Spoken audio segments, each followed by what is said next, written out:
outside partners to help resolve this, and collectively, this is how things get done. This is how we bring our community and our quality of life back to what citizens expect and deserve. Yeah. I would just like to mirror what's already been said, that the spirit of cooperation amongst the agencies is something that I've never seen. The communication, the working together, the spirit, the camaraderie, it's what's coming together to bring this to a successful conclusion. But we also need to help the public, as stated. It's important for the public, no matter how small the information or how irrelevant you may believe it to be, please communicate that to us so we can follow it up. All information will be followed up. You can do that anonymously. You don't have to leave your name. That we would just welcome any input we can from the public. The tips that Lieutenant Leatherberry gave were excellent as far as the businesses. I would like to add one as far as the video goes, and would ask the owners when checking their video systems to check the positioning of the cameras, make sure the cameras are where they were originally positioned, make sure that nothing's been put in front of the cameras to obstruct them, and just make sure that system is recording what you think it should. Okay. Good. Mayor. Hi. I'd like to thank Lieutenant Leatherberry for inviting me to be here today. This is where the citizens of the town that I represent expect me to be. This week we had 2 new officers graduate from the police academy, and this morning I talked to one of them before he started his first day at work and thanked him for wading into our police department and becoming the public servant that he is and the police officer that he will become. We have 8 new officers who will be starting in the police academy in the fall. I echo the sentiments of the sheriff. The people at this table know that the public is fed up. The people of our public believe that we should all be here together. So let it go forth from this day, right here, that we are all at the same table, we are all on the same page, we appreciate one another, we respect one another.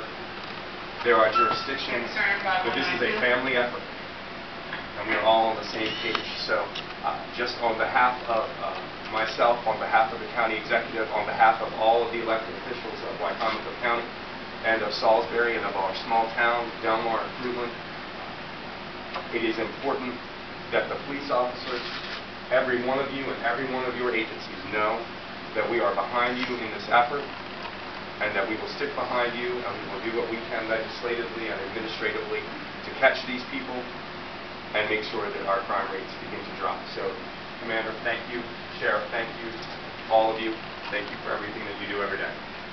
If you have a few questions that can be answered, we will, but we are not going to reveal too much about the investigation.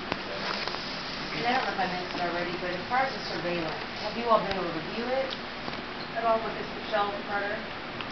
And you're not able to send it? We are able to do that, that's correct. Okay. Will you be sending it at all? Not at this point. Okay. Can you comment on the quality of the video?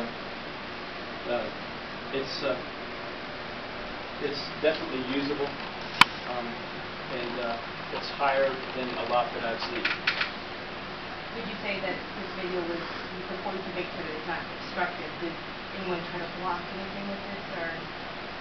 You want to go into it? Can't say that. Mike, the home invasion in Fruitland last night, the shooting.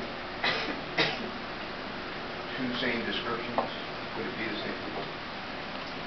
There's always an outside possibility that the investigation is still in the first stages of it. One of the victims that could have been a key witness is incapacitated.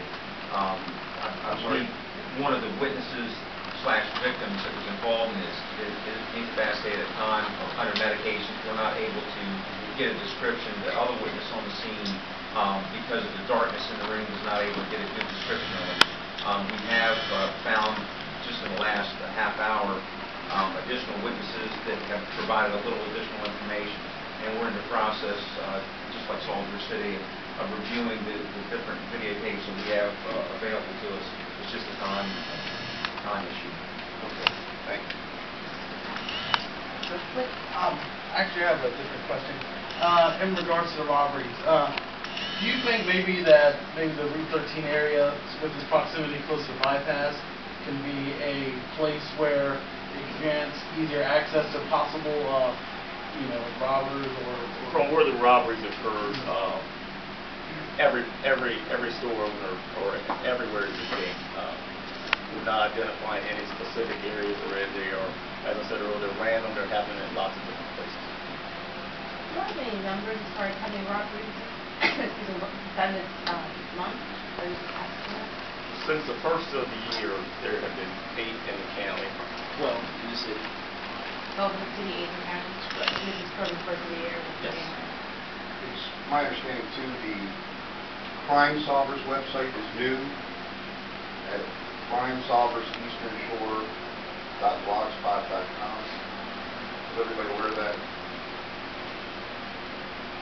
I know we've got it linked to our site, but it's new. I tell you, Joe, I would like to say for the record, we have had a number of tips that have come in the last 2 days in Crime Solvers alone that have been instrumental in bringing this investigation where it currently stands with members of the Salisbury Police Department, the Maryland State Police, the Wycomico County Sheriff's Office, the uniformed complement of men and women that make up the agencies in this county have been working very closely with the Wycomico County Bureau of Investigation and the Salisbury Police Department to bring these investigations to a successful conclusion. We are much closer now than we have been. We're pursuing many different leads, but we are working day and night to see that those perpetrators are brought to justice. And we're much further today than we were this time last week. Do you all think any of these robberies are connected by any chance? Any evidence? We're looking at all avenues right now. We certainly have reason to believe that they could be connected, but there could be some copycats out there as well. when it comes to the robberies, is there sort of a pattern where maybe it's a greater number of people around, maybe sort of larger events where there's fair game for people to pick and choose businesses? Like I said earlier, most of the robberies occurring around closing time, and I think that is on purpose. Again, I want to thank you all for coming out. We want to get the word out. We want to try and ensure the public safety, and I really have to echo Sheriff Lewis's sentiment that these people are Wycomico County's most wanted right now, and they are at the top of our list. Thank you.